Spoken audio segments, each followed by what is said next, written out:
ආයුබෝවන් සුබම සුබ දවසක් වේවා මගේ පැටව් හැමෝටම. පරිසරය ආශ්‍රිත ක්‍රියාකාරකම් විෂයේ අපි ලක්වැසියෝ පාඩමට අදාළ තවත් ලස්සන වීඩියෝ පාඩමක් බලලා අලුත් දේවල් ඉගෙන ගන්න තමයි මගේ පැටව් අදත් සූදානම් වෙන්නේ.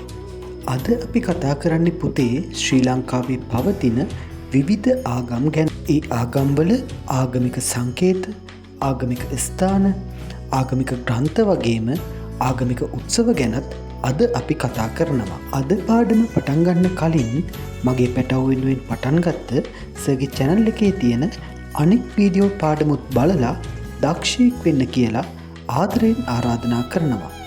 ඒ වගේම සර්ගේ channel එක subscribe කරලා වීඩියෝ එකට like එකක් දාන්නත් අමතක කරන්න එපා.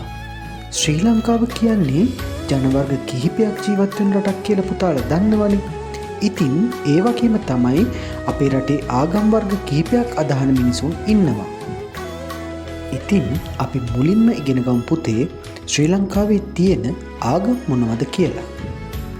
ශ්‍රී ලංකාවේ වැඩිම පිරිසක් අදහන ආගම තමයි පුතේ බෞද්ධ ආගම.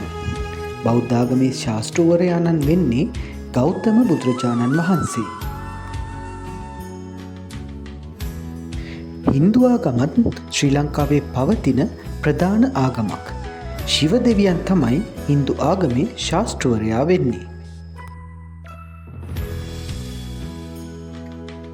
මුස්ලිම් ජනවර්ගයට අයත් යාළුවෝ අදහන ආගම තමයි පුතේ ඉස්ලාම් ආගම.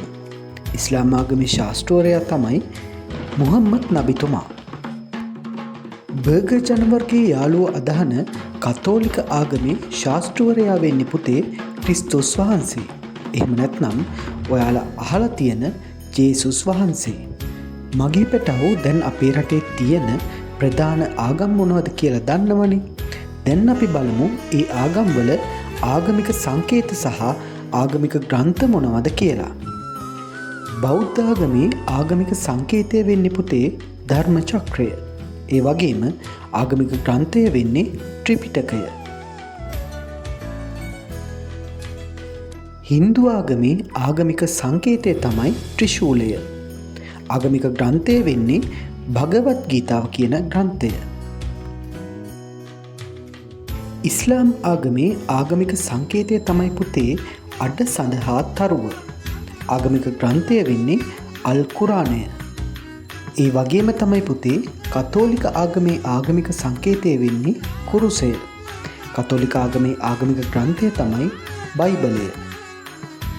දැන් පුතාලා අපේ රටේ ආගම් ගැන ගොඩක් විස්තර දන්නවනේ. අපි ඉගෙන ගමු එහෙනම් මේ ආගම්වල ආගමික ස්ථාන ගැන සහ ආගමික උත්සව ගැන. බෞද්ධයන්ගේ ආගමික ස්ථානය හඳුන්වන්නේ පුතේ පන්සල.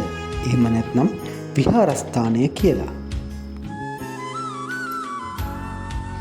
බෞද්ධයන් සමරන උත්සව තමයි පුතේ බුදුරජාණන් වහන්සේගේ තෙමඟුල සිදු වුණ වෙසක් උත්සවය, ඒ වගේම පොසොන් උත්සවය, ඇසළ උත්සවය, මිහිඳු පෙරහැර සහ සංඝමිත්තා පෙරහැර වගේ උත්සව. මීට අමතරව තවත් උත්සව ගොඩක් බෞද්ධයන් සමරනවා. හින්දු ආගමේ ආගමික ස්ථානය තමයි පුතේ කෝවිල. මේ පුතාලා දකින්නේ යාපනයේ තියෙන නල්ලූර් කෝවිල. හින්දු ආගමිකයින් සමරන උත්සව තමයි පුතේ දීපාවලි උත්සවය, තයිපොංගල් උත්සවය, මහා ශිවරාත්‍රි, නවරාත්‍රි සහ වේල් උත්සවය වගේ උත්සව. මේ උත්සව ඉතාමත් අලංකාර සංස්කෘතික ලක්ෂණ තියෙන උත්සව විදියට බලා ගන්න පුළුවන්. ඉස්ලාම් ආගමේ ආගමික ස්ථානය තමයි පුතේ මස්ජිදය කියන්නේ. ඉස්ලාම් ආගමිකයින්ගේ උත්සව විදියට එයාලා උපවාස කරමින් සමරන රාමසාන් උත්සවය, හජ්ජි උත්සවය වගේම ඉස්ලාම් ආගමේ ශාස්ත්‍රවරයා වෙන නබිතුමාගේ උපන්දිනය සමරන මිලාදුන් නබි උත්සවයත් හඳුනා ගන්න පුළුවන්.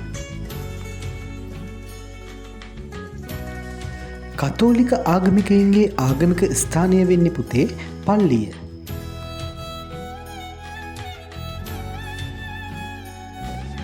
ජේසුතුමන් නිපදුණු නත්තල් දිනය, ඒ වගේම මහා සිකුරාදා උත්සවය, අලුබදාදා උත්සවය සහ පාස්කු ඉරිදා උත්සවයත් කතෝලික ආගමේ උත්සව විදියට හඳුන්වනවා. ඉතින් මගේ පැටවුනේ මෙන්න මේ වැදගත් කරුණත් ඔයාල හැමදාම මතක තියාගන්න ඕන.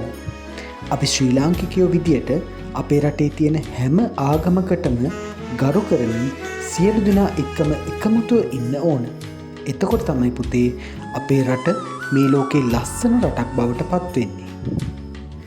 හරි මගේ පුතේ, මේ වගේම ලස්සන තවත් වීඩියෝ පාඩමක් අරගෙන ඔයාලා හම්බ වෙන්න එනකන් මගේ දක්ෂයෝ හැමෝටම අයුබෝවන්. සුබ දවසක්.